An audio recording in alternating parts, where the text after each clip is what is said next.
There we go. Rising from the ashes or finding joy in hard times. This is one of those times of year that I'm just in pig heaven because, as you know, I love metaphors. And just like at the holiday time, Christmas time, when you get to Easter in this culture, there's all kinds of metaphors flying around. And so this is just, I was playing with a lot of them today as I was thinking of what to talk about on this particular day. So the most obvious in our culture, we live in a Christian culture, it's Christian Easter. Happy Easter if you celebrate.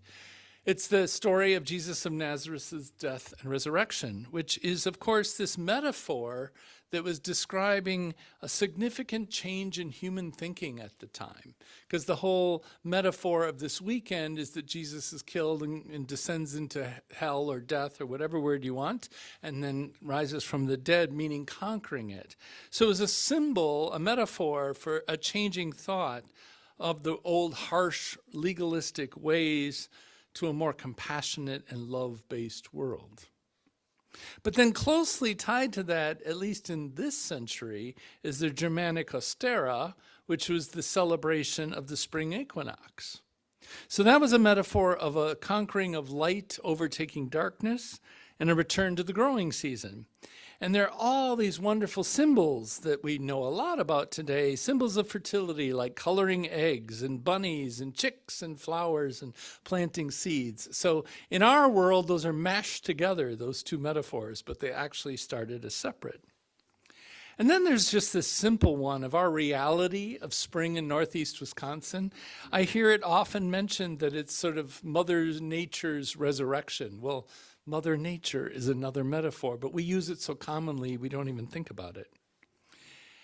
And then when I had that concert going on and was preparing for it for the rehearsals, I fell in love with this image from ancient Egypt. It was first published by someone from Greece, but it's an older story, the rise of the phoenix that I told for the time for all ages.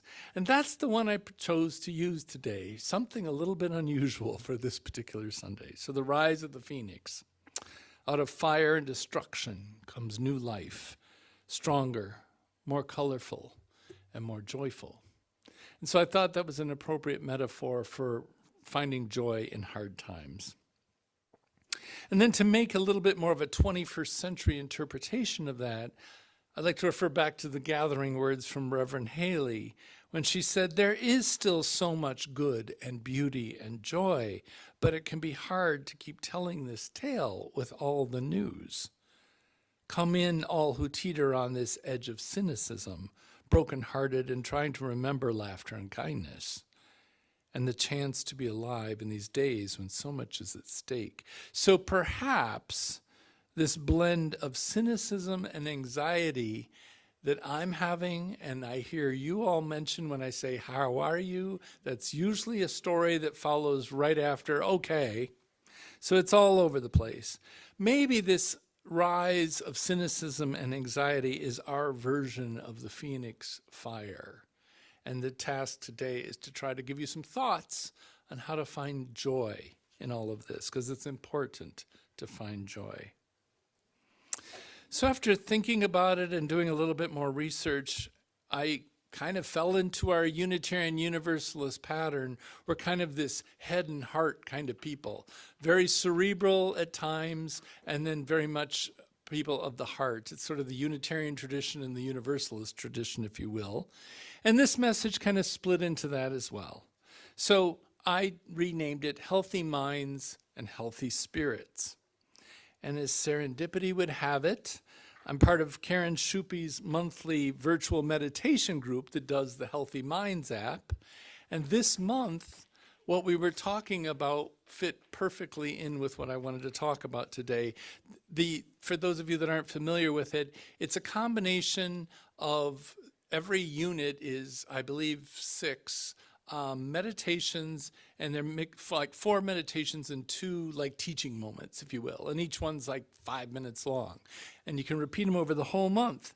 And the whole idea, we've been at this for 3 years, and the whole idea is to try to develop your spirit and your mind And this last session, I see Ann in here, Ann's part of it, was our last one. We finished, and now we're going to start over, which I'm supposed to make an announcement about that later, but we'll get to that.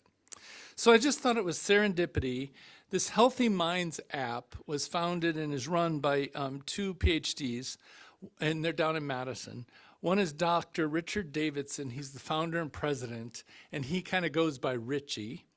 And the other one is Dr. Cortland Dahl, and I love his title, Chief Contemplative Officer, and he goes by Court. So you'll hear me refer to them when they're talking.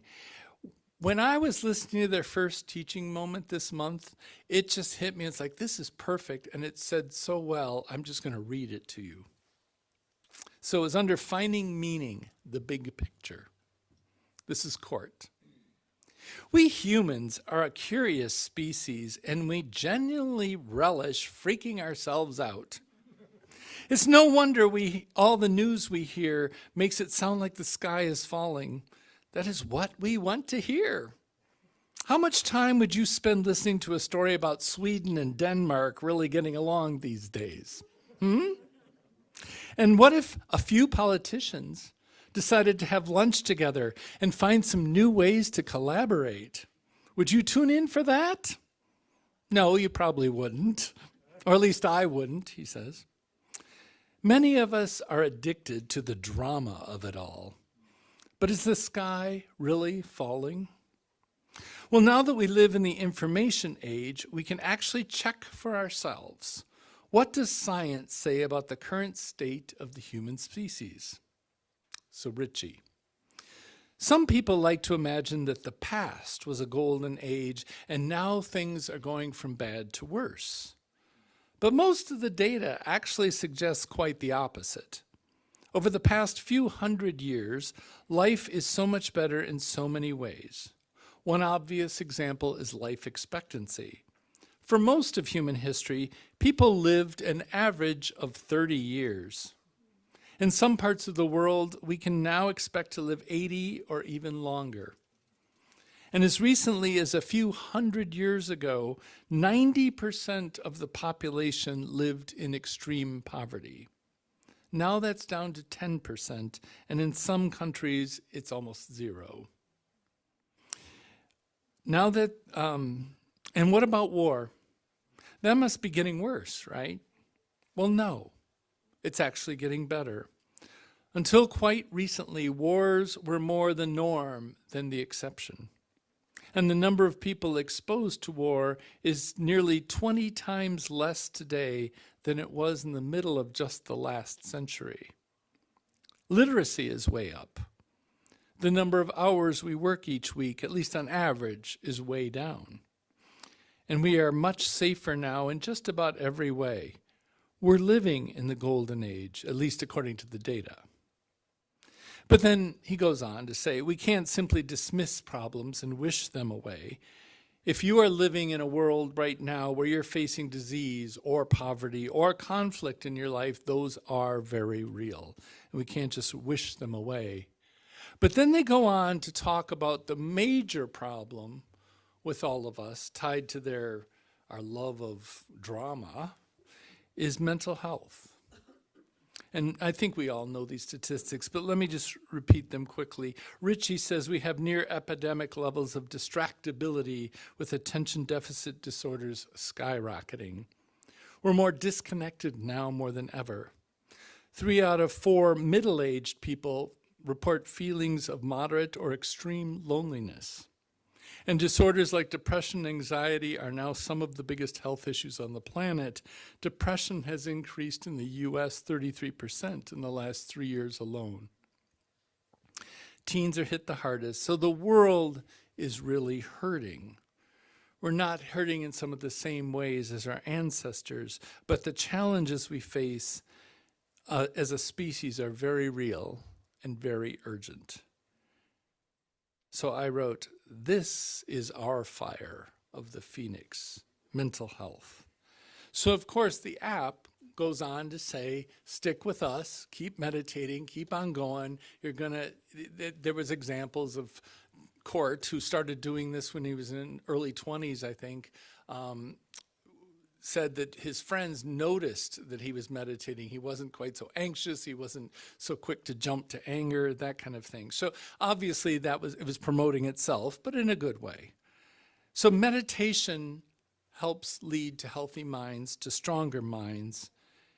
And I think we really need to remember to focus on what we're feeding our minds. It's too easy for me personally to slip into watching news channels 24/7, and then I can't sleep, and then I'm kind of neurotic, and then I kind of want to run for the hills, right? So we have to keep it in calm, because then we're not much good to ourselves or anybody else. Take the time to give your mind a healthy diet and rest. And then this time of year, you can't help but use nature as your support. Lean into what comes natural for our species. We are part of nature. In fact, if you think about the metaphors, it's no coincidence that most of the metaphors are nature-based. The only one that isn't is the Christian Easter metaphor. That's a human focus. It was focused on redemption of humans, not the recycle and rebirth of the earth. I love the beginning of the poem of C.J. Nichols.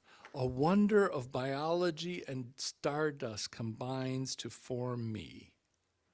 And that's all of us.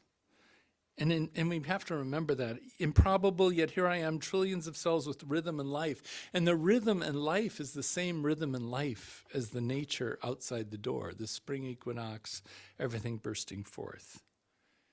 Each breath and heartbeat a quiet symphony, each movement a melody. So that's mainly my message today, is to think about how do we find joy in these hard times.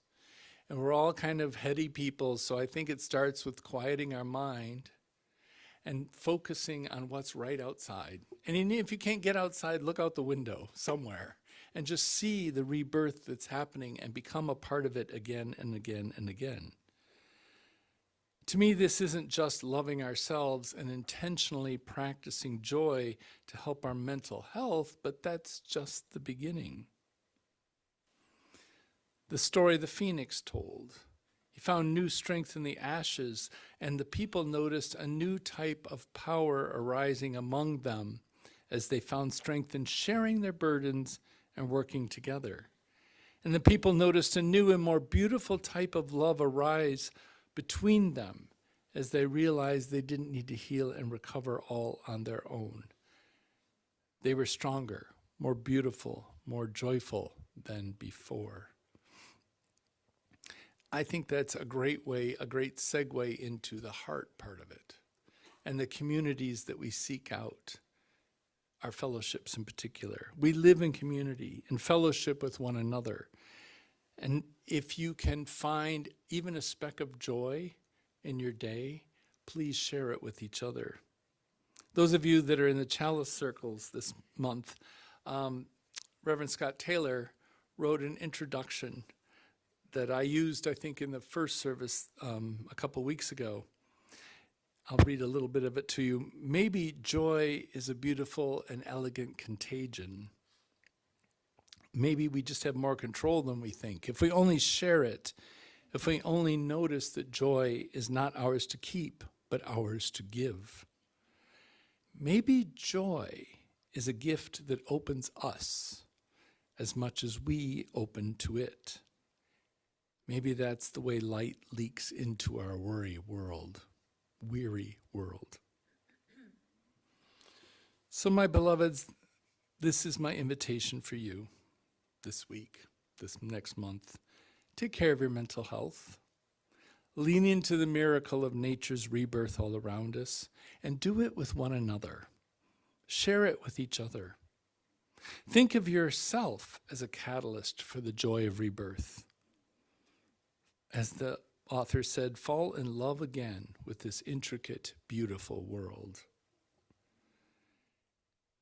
Think of it as we fall, we rise, we are fire, we are ashes.